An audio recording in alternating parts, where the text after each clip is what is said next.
हरियाणा के सवा शेर, जिन्हें रॉबिनहुड का हरियाणवी संस्करण भी कहा जाता है, हरफूल जाट जुलानी। वो व्यक्ति जिसने मुसलमानों और अंग्रेजों द्वारा भारत में गायों के वध के खिलाफ लड़ाई लड़ी। वीर हरफूल का जन्म 1892 में भिवानी जिले के लोहारू तहसील के गांव बारवास में एक जाट क्षत्रिय परिवार में हुआ था। उनके पिता एक किसान थे। 1899 में हरफूल के पिताजी की प्लेग के कारण मृत्यु हो गई। इसी बीच उनका परिवार जुलानी, जींद गांव में आ गया। यहीं के नाम से उन्हें वीर हरफूल जाट जुलानी वाला कहा जाता है।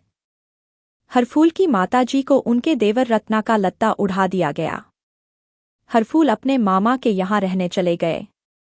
जब वे वापस आए तो उनके चाचा के लड़कों ने उसे प्रॉपर्टी में हिस्सा देने से मना कर दिया, जिस पर बहुत झगड़ा हुआ और हरफूल को झूठी गवाही देकर पुलिस ने गिरफ्तार कर लिया और हरफूल पर थानेदार ने बहुत अत्याचार किए।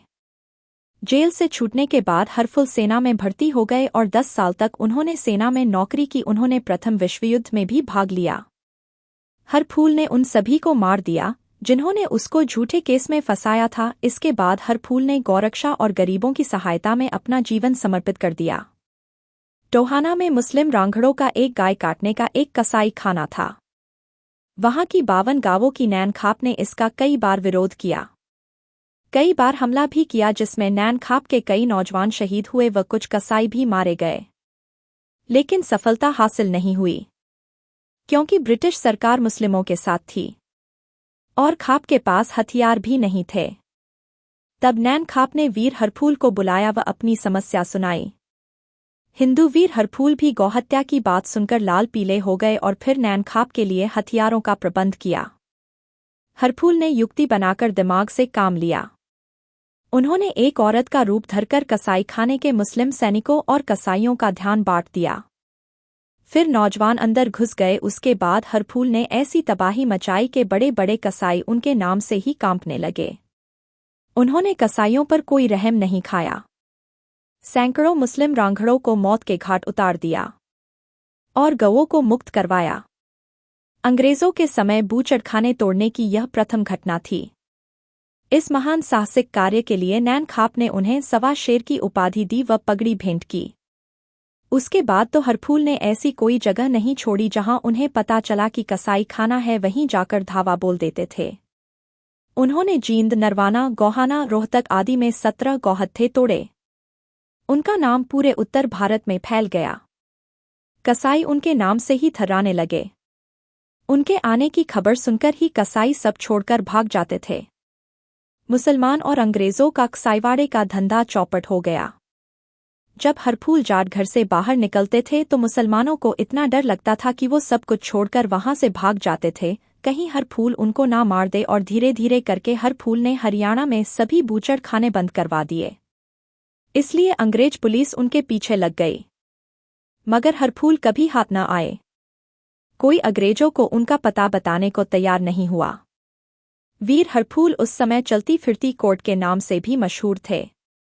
जहां भी गरीब या औरत के साथ अन्याय होता था वे वहीं उसे न्याय दिलाने पहुंच जाते थे। उनके न्याय के भी बहुत से किस्से प्रचलित हैं। अंग्रेजों ने हरफूल के ऊपर इनाम रख दिया और उन्हें पकड़ने की कवायद शुरू कर दी। इसलिए हरफूल अपनी एक ब्राह्मण धर्म बहन के पास झुंझुनू, राजस्थान के पंचेरी कलां पहुंच गए। इस ब्राह्मण बहन की शादी भी हरफूल ने ही करवाई थी। यहाँ का एक ठाकुर भी उनका दोस्त था। वह इनाम के लालच में आ गया व उसने अंग्रेजों के हाथों अपना ज़मीर बेचकर दोस्त व धर्म से गद्दारी की। अंग्रेजों ने हरफूल को सोते हुए गिरफ्तार कर लिया। कुछ दिन जींद जेल में रखा, लेकिन उन्हें छुड़वाने के लिए हिंदुओं ने जेल में सुरंग बनाकर सेंध लगाने की कोशिश की और विद्रोह कर दिया। इसलिए अंग्रेजों ने उन्हें फिरोजपुर जेल में चुपके से ट्रांसफर कर दिया।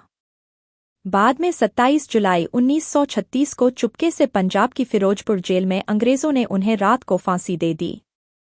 उन्होंने विद्रोह के डर से इस बात को लोगों के सामने स्पष्ट नहीं किया व उनके पार्थिव शरीर को भी हिंदुओं को नहीं दिया गया। उनके शरीर को सतलुज नदी में बहा दिया गया। इस तरह देश के सबसे बड़े गौरक्षक, गरीबों के मसीहा, उत्तर भारत के रॉबिनहुड कहे जाने वाले वीर हरफूल सिंह ने अपना सर्वस्व गौमाता की सेवा में कुर्बान कर दिया।